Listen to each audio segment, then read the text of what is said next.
அனைவருக்கும் வணக்கம். சற்றுமுன் வெளியான முக்கிய அறிவின்படி 60 வயதிற்கு மேற்பட்ட மூத்த குடிமக்கள் அனைவரும் பயன்பெறும் வகையில் அவர்களுக்கு உதவித்தொகையும் மற்றும் சிறப்பு சலுகைகள் வழங்குவது குறித்து தற்போது முக்கியமான மகிழ்ச்சியான அறிவுகள் வெளியாகியுள்ளன. இதை பத்தி வீடியோல பார்க்குறோம். வீடியோவை கடைசி வரைக்கும் ஸ்கிப் பண்ணாம பாருங்க. வீடியோக்குள்ள போறதுக்கு முன்னாடி இந்த வீடியோக்கு லைக் பண்ண பிரஸ் பண்ணிக்கோங்க. உங்களுக்கு மத்திய மாநில அரசின் சலுகைகளை உடனுக்குடன் துல்லியமாக தெரிஞ்சுக்க வேண்டும்னா இந்த சேனலை சப்ஸ்கிரைப் பண்ணிக்கோங்க. வாங்க வீடியோக்குள்ள போகலாம். முதலாவது அறிவிப்பாக நாடு முழுவதும் மத்திய மாநில அரசுகள் 60 வயதிற்கு மேற்பட்ட மூத்த குடிமக்களுக்கு என்று பல்வேறு வகையான நலத்திட்டங்களை செயல்படுத்தி வருகிறது. வங்கிகள், தபால் நிலையங்கள், ரேஷன் கடைகள், ரயில் பயணம், பேருந்து பயணம், கோவில்களில் சிறப்பு தரிசனம் செய்வதற்கும் சிறப்பு சலுகைகள் அறிவிக்கப்பட்டு வருகிறது. மேலும் ஓய்வூதியம் சார்ந்த திட்டங்கள் சலுகைகள் வெளியிடப்பட்டு வருகிறது. இந்த நிலையில் 60 வயது நிரம்பிய மூத்த குடிமக்களுக்கு ஒரு மகிழ்ச்சியான அறிவிப்பு ஒன்று வெளியாகியுள்ளது. அதன்படி 60 வயதிற்கு மேற்பட்ட ஆதரவற்ற மூத்த குடிமக்களுக்கு தமிழ்நாட்டில் மத்திய மாநில அரசுகளின் பங்களிப்போடு மாதந்தோறும் 1200 ரூபாய் உதவித்தொகை வழங்கப்படுகிறது. இந்த உதவித்தொகையானது ரூபாய் 3000 உயர்த்தி வழங்கப்பட உள்ளது. தாவேக அரசு தங்களுடைய தேர்தல் பிரச்சாரத்தின் போது பல்வேறு வாக்குறுதிகளை அறிவித்திருந்தது. தற்போது மகளிர் உரிமைத்தொகை பெற்று வரும் 60 வயதிற்கு மேற்பட்ட மூத்த குடிமக்கள் புதிய மறுசீரமைப்பு நடவடிக்கையின் கீழ் முதியோர் உதவித்தொகை என்ற திட்டத்திற்கு மாற்றப்படுவார்கள். இதனால் இதுவரை ரூபாய் 1000 பெற்று வந்த அவர்கள் மாதம் ரூபாய் 3000 வழங்கப்படும் என தமிழக அரசு அறிவித்துள்ளது.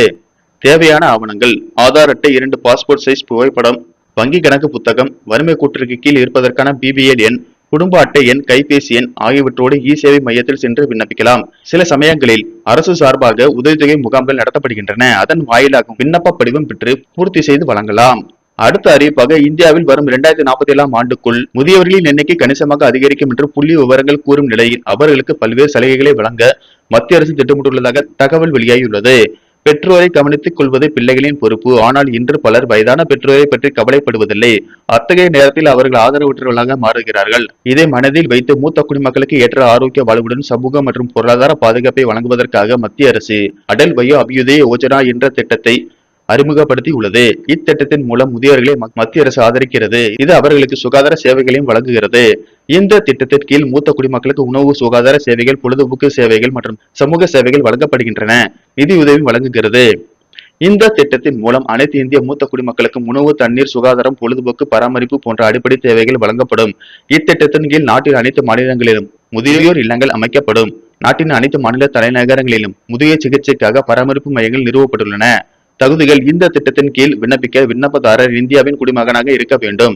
விண்ணப்பதாரரின் வயது 60 அல்லது அதற்கு மேல் இருக்க வேண்டும்.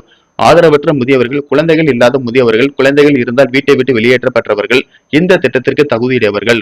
இந்த திட்டத்தின் கீழ் மூத்த குடிமக்கள், வயதான பெண்களுக்கு முன்னுரிமை வழங்கப்படும். தேவையான ஆவணங்கள்: இந்த திட்டத்திற்கு ஆதார் அட்டை, வருமான சான்றிதழ், முகவரி சான்று ஆகிய ஆவணங்கள் தேவை. நன்றி, வணக்கம்.